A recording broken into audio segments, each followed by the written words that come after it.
మన సబ్స్క్రైబర్ల కుటుంబాలందరికీ కూడా మన కుటుంబ సభ్యులందరికీ కూడా నూతన సంవత్సర శుభాకాంక్షలు అండి. ఖచ్చితంగా ఇక మీదట 1 by 1 వీడియోలు అయితే కనుక వస్తూనే ఉంటాయి. దాంట్లో ఎలాంటి డౌట్ లేదు.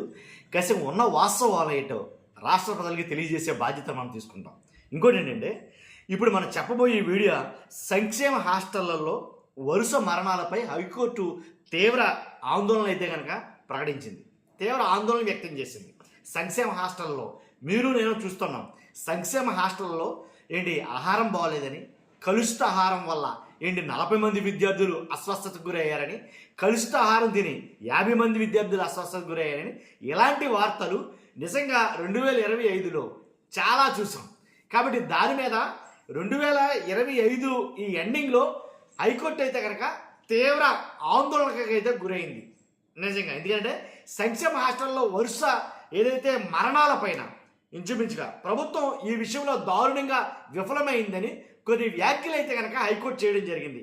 ఆ వ్యాఖ్యలు ఏంటంటే 45 మంది విద్యార్థులు చనిపోవడం చిన్న విషయం కాదు అని హైకోర్టే వ్యాఖ్యానించింది.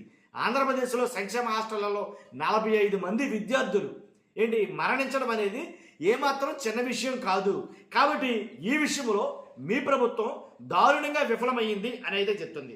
కానీ జ్వరం కానీ ఇన్ఫెక్షన్లతో మరణించారంటే వైద్య సాయం అందనట్లే. ఎందుకంటే రాష్ట్రంలోని గిరిజన సంక్షేమ ఆశ్రమ పాఠశాలల వసతి గృహాల్లో ఉంటున్న విద్యార్థుల వరుస మరణాలపై హైకోర్టు తీవ్ర ఆందోళన వ్యక్తం చేసింది. పిల్లల సంరక్షణ బాధ్యత ప్రభుత్వానిదే అని తేల్చెప్పింది. విద్యార్థులు జ్వరం కానీ, కడుపు నొప్పి కానీ, అలాగే కంటి బ్లడ్ ఇన్ఫెక్షన్ కానీ తదితర కారణాలతో చనిపోవడం అంటే ముందు జాగ్రత్తగా ఇప్పుడు వీటిలో ఏదొచ్చినా సరే, ఇప్పుడు మన ఇంటికాడు ఉంటే కనుక మన పిల్లల్ని జ్వరం వచ్చిన హాస్పిటల్ తీసుకెళ్తాం, కడుపు నొప్పి వచ్చిన హాస్పిటల్ తీసుకెళ్ళిపోతాం. ఇలాగా ముందస్తు జాగ్రత్త చర్యలు అయితే కనుక తీసుకుంటాం వచ్చింది అని అనగానే. కానీ ఈ విషయంలో ఎందుకో ప్రభుత్వం కొంచెం అలసత్వం వహించింది, అధికారులు కొంచెం అలసత్వం వహించారు కాబట్టే ఈ మరణాలని సంభవించాయి అని హైకోర్టు తీవ్రంగా వ్యాఖ్యానించింది ఈ విషయంలో. అంతేకాదండి వాస్తవంగాను. కాకపోతే అదేంటో తెలియదు. కానీ 2025లో అయితే కనుక వరుస మరణాలు అయితే కనుక జరిగాయి. చాలా మరణాలు అయితే కనుక ఇంచుమించుగా 45 లెక్కల ప్రకారంగా 45 మంది విద్యార్థులు చనిపోవడం అంటే మామూలు విషయం కాదు, చిన్న విషయం కాదు. దాంట్లో ఎలాంటి డౌట్ లేదు. ఇప్పుడు హాస్టల్లో ఉంటున్న విద్యార్థుల్ని వాళ్ళ బాగోగులు చూసుకునే బాధ్యత ప్రభుత్వానిదే అంటారు మమ్మాటికి, ఆ అధికారులే అంటారు మమ్మాటికి. కానీ వాళ్ళు ఈ విషయంలో ఫెయిల్ అయ్యారని హైకోర్టు తీవ్రంగా వ్యాఖ్యానిస్తుంది. కానీ ఫెయిల్ అయ్యారు కాబట్టే ఎంతమంది అనేది చనిపోవడం జరిగింది. చాలా మంది అస్వస్థతకు గురయ్యారు. చనిపోయిన వాళ్ళ సంఖ్య 45 మంది అయితే అస్వస్థతకు గురైన వాళ్ళ సంఖ్య లెక్కల్లో లేదు. ఇంచుమించు కొన్ని వందల వేల మీద అయితే ఉన్నాయి. ఎందుకంటే తరచూ ఏదో ఒక సంఘటన చూస్తాం. ఇప్పుడు ఒక్కసారి మీకు ఇంకో విషయం చెప్తా. అన్నమయ్య జిల్లా రాజంపేట నియోజకవర్గంలో సుండుపల్లి మండలం రాయవరం ఆదర్శ ప్రాథమిక పాఠశాలలో బుధవారం మధ్యాహ్నం భోజనం కలుషితమై 34 మంది విద్యార్థులు తీవ్ర అస్వస్థతకు గురయ్యారు. జస్ట్ బుధవారం నిన్న జరిగిందే. బుధవారం నాడు జరిగినటువంటి సంఘటన ఏంటంటే 34 మంది విద్యార్థులు అస్వస్థతకు గురయ్యారు. భోజనం కలుషితం అవడం వల్లే. ఇలాంటి సంఘటనలు తరచూ వింటూనే ఉన్నాం. కాబట్టి ఖచ్చితంగా ఈ విషయంలో అయితే కనుక ప్రభుత్వం ఫెయిల్ అయిందని అంటాను నేను. దాంట్లో ఎలాంటి డౌట్ లేదు. అధికారులు ఫెయిల్ అయ్యారని అంటాను నేను. కాబట్టి ఖచ్చితంగా ఇలాంటివి జరగకుండా ఉండాలని కనుక ముందస్తు జాగ్రత్తలు కొన్ని తీసుకోవాలి.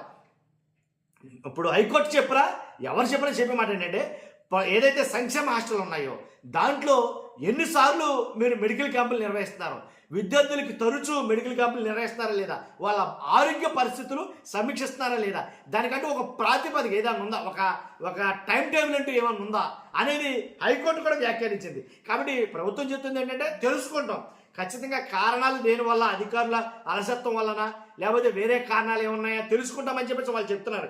ఏది ఏమైనా సరే ఇంతమంది చనిపోవడం అనేది చాలా దారుణమైన విషయం. కానీ ఇలాంటి ఈ సంవత్సరంలో అయినా సరే 2024లో ఇలాంటివి జరగకుండా ప్రభుత్వం అయితే కనుక చర్యలు తీసుకోవాలి.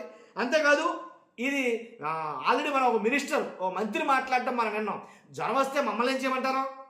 కోట ప్రభుత్వంలోనే ఒక మంత్రి మాట్లాడే మంత్రి ఎమ్మెల్యే మొత్తానికి మాట్లాడండి జ్వరం వస్తే మమ్మల్ని ఏం చేయమంటారు అన్నది ఆవిడ. నిజంగాను మహిళ కాబట్టి మమ్మల్ని ఏం చేయమంటారు, మాకు జ్వరాలు వచ్చాయి మేమేం చెయ్యాలి అని అయితే ఆవిడ మాట్లాడటం జరిగింది. ఇలాంటి కొన్ని అంటే మాకు సంబంధం లేదు, లేదా మాకే జ్వరం వచ్చింది మమ్మల్ని ఎవరు అడగరేంటి, ఇలాంటి కొన్ని అనాలోచిత వ్యాఖ్యలు చేయడం వల్ల ఏంటి దానివల్ల ఒక రెస్పాన్సిబిలిటీ అనేది లోపించిందేమో అనేది క్లియర్ కట్గా అయితే అర్థమవుతుంది. దాని విషయమే హైకోర్టు కూడా వ్యాఖ్యానించడం జరిగింది. చూస్తున్న మీరు అందరూ కూడా మీ అభిప్రాయం ఏంటో కామెంట్ రూపంలో తెలియజేయండి. ఫస్ట్ అయితే లైక్ చేయండి, కొత్తగా మన ఛానల్స్ పక్కాగా సబ్స్క్రైబ్ చేయండి. Thank you very much.